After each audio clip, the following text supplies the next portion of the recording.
Friends, किसने बहुत ही खूबसूरत कहा है, thousands of yesterdays are gone and millions of tomorrows will come in your life, but that is only one single day, that is your today. So make most of it useful. दोस्तों, आपके जीवन में न जाने कितने yesterdays जा चुके हैं, न जाने कितने tomorrows आपके लाइफ में आएंगे, लेकिन टुडे ये अकेला एक ऐसा दिन है जिसे आप बेहतर बना सकते हैं, दूसरों के लिए इसे इंपॉर्टेंट बना सकते हैं। नमस्कार दोस्तों, this is Bhupendra Singh Rai from CME institute Ujjain और आज मैं इंग्लिश ग्रामर का एक बहुत ही सिंपल टॉपिक डिस्कस करूंगा, वो है आपका क्लॉज का।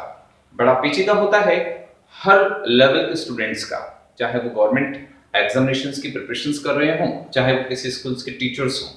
आज मैंने 4-5 एग्जांपल्स के जरिए इसे बहुत ही सिंपल मैनर में इसे पहचानने का तरीका और डिफरेंट एंगल से किस तरीके से इसके प्रश्न अराइज होते हैं बोर्ड एग्जामिनेशंस में, जो हर क्लास के लेवल पर खरा उतरेगा। तो इसे शुरू से एंड तक जरूर देखिएगा। Let's we begin. ये है आपका नाउन क्लॉज। नाउन क्लॉज को पहचानने का सबसे इजी तरीका कि जब कभी भी नाउन क्लॉज आता है तो उसे पहचान कर देखने का तरीका होगा कि हमेशा ये की का उच्चारण देकर स्टार्ट होता है। उसने मुझे बताया कि, मुझे ऐसा लगता है कि, मुझे डर है कि, मैं आपको कहना चाहूंगा कि, यह एक रहस्य है कि, इस तरीके से जब जब की का उच्चारण निकलता है वहां पर नाउन क्लॉज होगा। दूसरी इंपॉर्टेंट चीज कि नाउन क्लॉज की खासियत यह है कि फ्रेंड्स, ये अधिकांशतः आपके दैट कंजंक्शन से ही जोड़ा जाता है, ये हमेशा दैट से जोड़ा जाता है। और तीसरी इसकी जो पहचान है कि जितने भी नाउन क्लॉज हैं, अगर वो दिस से भी स्टार्ट है, दैट से भी स्टार्ट है, तो आप उन्हें हटा करके उसे इट से स्टार्ट कीजिए। और ये अधिकांशतः देखने में आता है कि जब कभी कोई वाक्य इट से स्टार्ट है तो वो हर हाल में आपका किससे जोड़ा जाएगा, दैट से जोड़ा जाएगा। तो ये इसकी तीसरी कंडीशंस हैं। सो एक बार फिर समझें कि नाउन क्लॉज हमेशा की का उच्चारण देकर के स्टार्ट होता है। दूसरी इंपॉर्टेंट चीज, नाउन क्लॉज हमेशा दैट कंजंक्शन से जुड़ता है। और तीसरी चीज कि यदि कोई सेंटेंस इट से स्टार्ट है तो वो हर हाल में आपके दैट कंजंक्शन से जोड़ा जाएगा। आइए इन्हें ज्यादा बेहतर ढंग से समझने के लिए हम कुछ एक एग्जांपल्स की मदद लेते हैं। पहला है आई नो दिस, मैं ये जानता हूं। Second sentence, she will drop this plates, कि वह इन प्लेटों को गिरा देगी। तो मैं जानता हूं कि वह इन प्लेटों को गिरा देगी। तो हमेशा ध्यान रखिएगा, आई नो यहां से इस दिस को यहां पर आपको डिलीट करना है, क्योंकि दिस और दैट इंग्लिश ग्रामर में सही नहीं माने जाते हैं। तो सही मायने में आपका सेंटेंस निकल करके आएगा आई नो और यहां लग जाएगा आपका that. I know that she will drop this plates. इसमें फ्रेंड्स सेंटेंस का वो पार्ट जिसके पहले कोई कंजंक्शन नहीं आता उसे कहा जाता है आपका प्रिंसिपल क्लॉज, या इसी को हम लोग कह सकते हैं हमारा मेन क्लॉज। और दैट से लेकर के पूरा एंड तक का पार्ट जिसे आपने जोड़ा है, उस कंजंक्शन से जुड़ने वाला पूरा का पूरा क्लॉज, ये आपका क्लॉज कहलाएगा यहां पर आपका नाउन क्लॉज। सेकंड देखिएगा, दिस सिम्स टू मी, मुझे ऐसा प्रतीत होता है, मुझे ऐसा लगता है। She will be selected for interview, कि उसे इंटरव्यू के लिए चुन लिया जाएगा। यहां ध्यान से देखिएगा, मुझे ऐसा लगता है कि, फिर वही सेंस आया। लेकिन अभी मैंने आपको बताया कि जब कभी आपका कोई सेंटेंस दिस से स्टार्ट होता है तो, और अगर आपको नाउन क्लॉज में जाना है तो आप उस दिस को हटाकर क्या लगाएंगे यहां पर, इट। तो सेंटेंस बनेगा इट सीम्स टू मी, और इन दोनों को जोड़ने के लिए क्या लगेगा आपका, दैट। तो it seems to me that he will be selected for interview. Friends, यहां भी आप गौर से देखिए, इट से लेकर के मी तक का जो पार्ट है ये आपका कहलाएगा प्रिंसिपल क्लॉज, और दैट से लेकर के आखिरी तक का ये कहलाएगा आपका यहां पर नाउन क्लॉज, क्योंकि की का उच्चारण दे रहा है। थर्ड देखिए, मिसेस सपना ऑफर्ड ऑफ दिस, श्रीमती सपना को इस बात का भय है।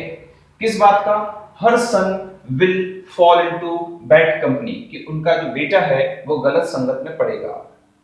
मिसेस सपना को इस बात का डर है कि फिर आया है, तो की के लिए ऑब्वियसली हमें दैट के साथ जाना पड़ेगा।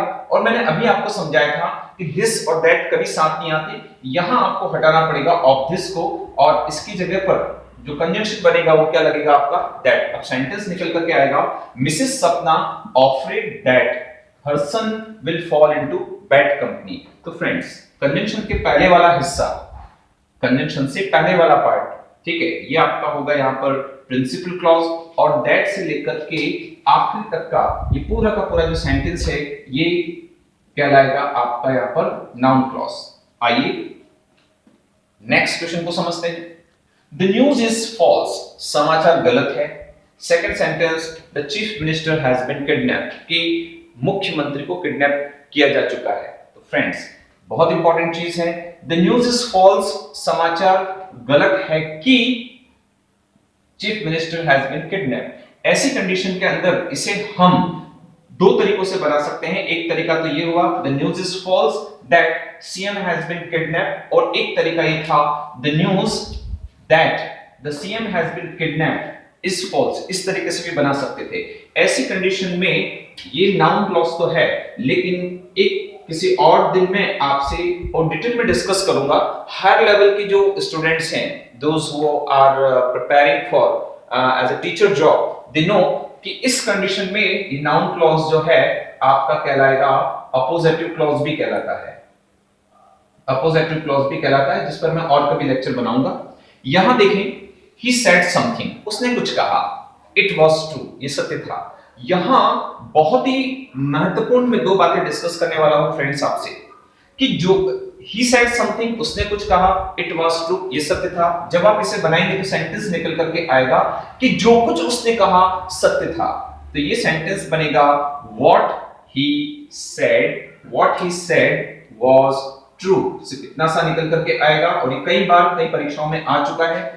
What he said was true, इस कंडीशन में was true आपका प्रिंसिपल क्लॉज कहलाएगा, क्योंकि कंजंक्शन मैंने अब यहाँ पर what का इस्तेमाल किया है, और what he said ये जो है आपका इस कंडीशन में कहलाएगा नाउन क्लॉज। कभी-कभी ये भी देखने में आता है कि इस what की जगह पर आप लोग यहाँ पर whatever का भी इस्तेमाल कर सकते हैं। Whatever he said was true, कि जो कुछ उसने कहा सत्य था। आइए लास्ट एग्जांपल से समझते हैं। She committed suicide, it is a mystery। She committed suicide, उसने आत्महत्या कर ली, और second sentence, it is a mystery, ये एक रहस्य है। तो यहां आएगा आपका सेंटेंस इस तरीके से निकल करके आ जाएगा कि उसने आत्महत्या क्यों की, is a mystery। तो ये सेंटेंस निकल करके आएगा why she committed suicide, suicide is a mystery। तो इस तरीके से आपने यहां पर देखा कि आपके जो नाउन क्लॉजेस हैं, ठीक है, वो की का उच्चारण देकर के स्टार्ट होते हैं। अधिकांश तो जितने भी सेंटेंसेस थे सभी में मैंने जो कंजंक्शन अप्लाई किया वो दैट लगाया। हर वो वाक्य जो दिस या दैट से स्टार्ट है उसे हटाकर आप इट से बनाइए और दैट कंजंक्शन यूज होगा। लेकिन आखिरी के दोनों काफी महत्वपूर्ण हैं, इन्हें समझाने के लिए मैं इतना ही कहूंगा कि whenever your sentence start with WH conjunctions, especially what, whatever, why, इनसे अगर कभी भी वाक्य स्टार्ट है तो उस कंडीशन में आपका जो पहला वाला पार्ट है, ठीक है, वो यहां पर क्या होगा, आपका नाउन क्लॉज होगा, और उसके बाद जहां कंजंक्शन नहीं लगा हुआ है वो आपका क्या होगा, प्रिंसिपल क्लॉज होगा। तो फ्रेंड्स, उम्मीद है कि इन 6 या 7 सेंटेंसेस के जरिए नाउन क्लॉज पर आपकी पकड़ मजबूत हुई होगी। अगर आप ज्यादा बेहतर ढंग से समझना चाहते हैं, कुछ और अगर इसमें प्रॉब्लम है, तो आप और मेरे बीच एक रिश्ता कायम होता है, और वो है आपका कमेंट बॉक्स का। तो बिल्कुल खुल करके आप उसमें अपनी क्वेरीज, आप अपनी क्वेश्चंस, आप मुझे टॉपिक सजेस्ट कर सकते हैं। मैं ऑब्वियसली उस पर जाकर के आपके लिए वर्कआउट करने की कोशिश करूंगा। तब तक बहुत बहुत धन्यवाद इस वीडियो को शुरू से लेकर अंत तक देखने के लिए। और हमेशा मैं वही रविंद्रनाथ टैगोर जी के उसी कोटेशन को फिर याद दिलाना चाहूंगा कि I don't choose best, best choose